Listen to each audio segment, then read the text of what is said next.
These videos are offered on a pay-what-you-like basis. You can pay for the use of the videos at my website.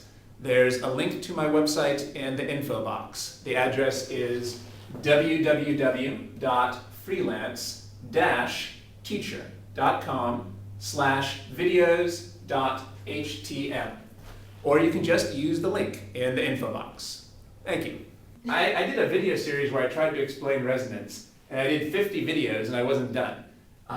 So I'm going to try to be more concise right now. All right. Hopefully so it's almost a useless series because it's so long, but hopefully from that I kind of learned how to explain resonance more concisely. So let's try. What are the types of transitions that we can do in resonance? Well, let's see. One transition we might think about is lone pair to lone pair. For example, I don't know. And I just want to mention this to cross it out. You're never going to do this type of transition. We're never going to use a lone pair to lone pair transition. So let's try something else.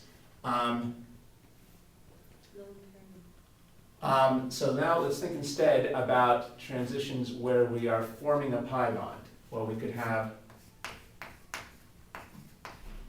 a lone pair that's forming a pi bond, or we could have a pi bond that's forming a pi bond.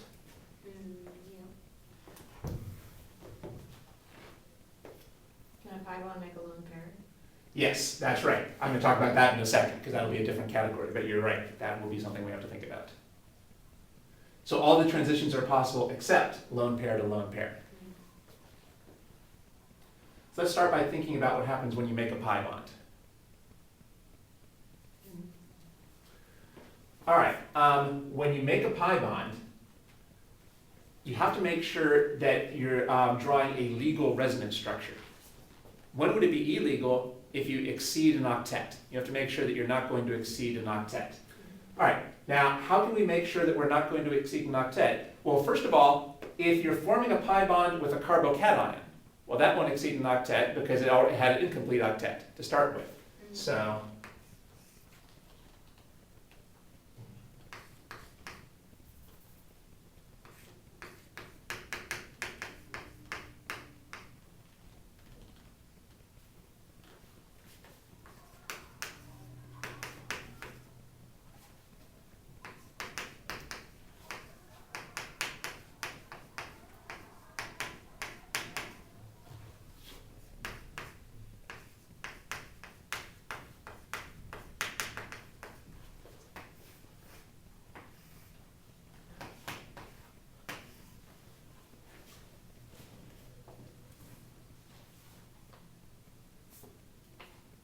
So one situation when it's legal to form a pi bond is when you're forming a pi bond with a carbo-cation.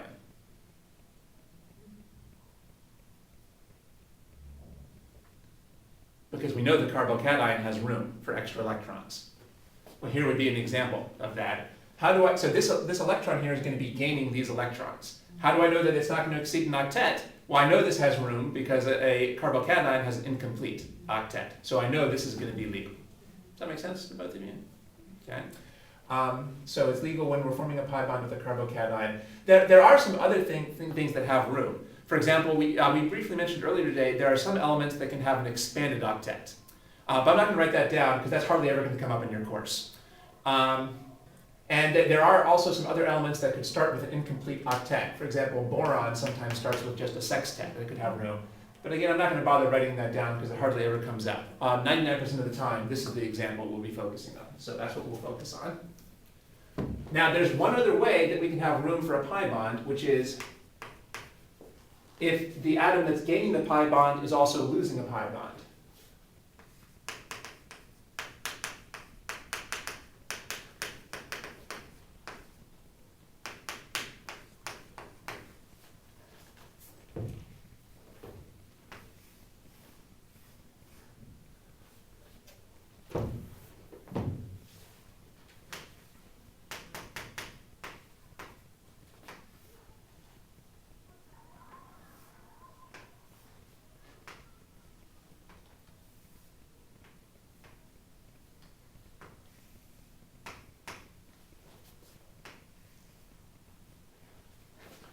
So the other time when it's legal to form a pi bond is with an atom that's simultaneously losing a pi bond.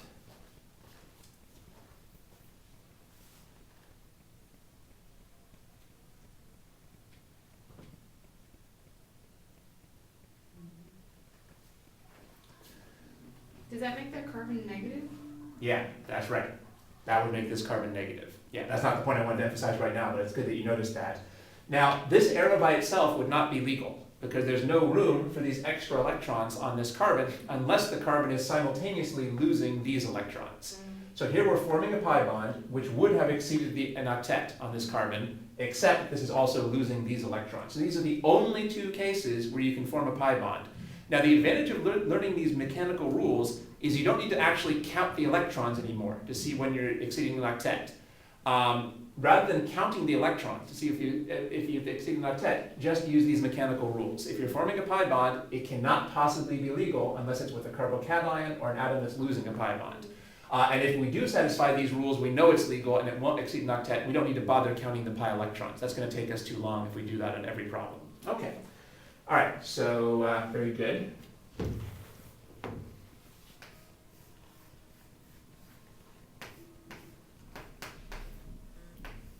So would this be a legal resonance arrow?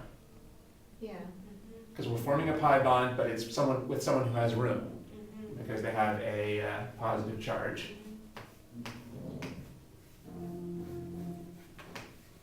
Would this be a legal arrow? No. No. We don't need to even bother counting the electrons here. We know this can't be legal because this is not a carbo-cation and it's not losing a pi bond. So that can't possibly be legal.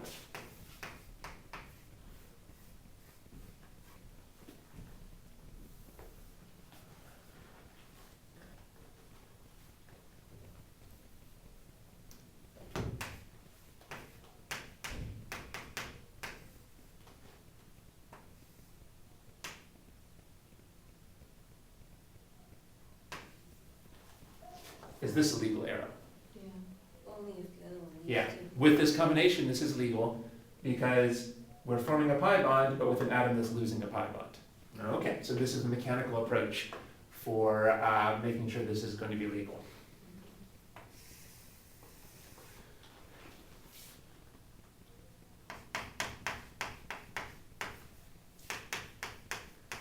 There's one other type of arrow that we might draw, which is when we're forming a lone pair.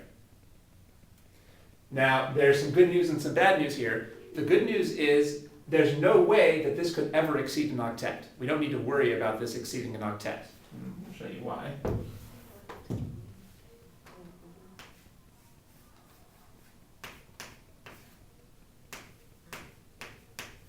So here would be an example of this type of arrow. Here's an example of this type of arrow.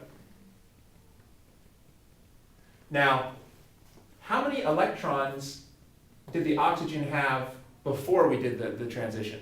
How many electrons were there around this oxygen? 8, right? 1, 2, 3, 4, 5, 6,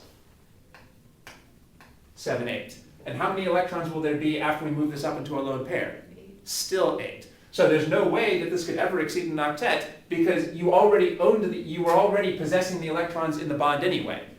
You were sharing them, but for purposes of the octet rule, they still counted as electrons that were around you. So so we don't need to worry about this exceeding an octet, is the point I want to make. So these will never be illegal. These arrows are always legal because they can't possibly exceed an octet. That's the good news. The bad news There's some exception. is that many of these arrows are not significant. That is, they don't give us an important resonance structure. I would put resonance structures into 3 categories.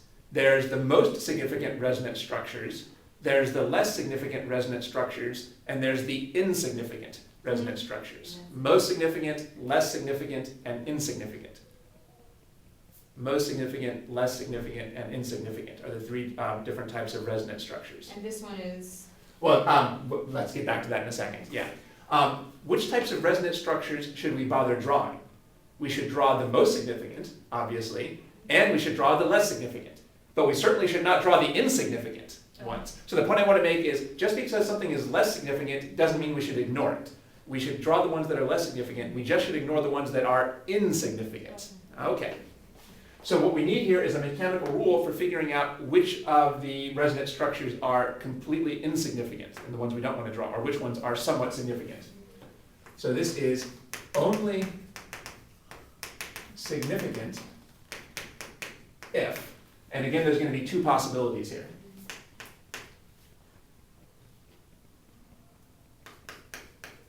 It's only significant if you're moving electrons toward a more electronegative atom. We'll do these one at a time.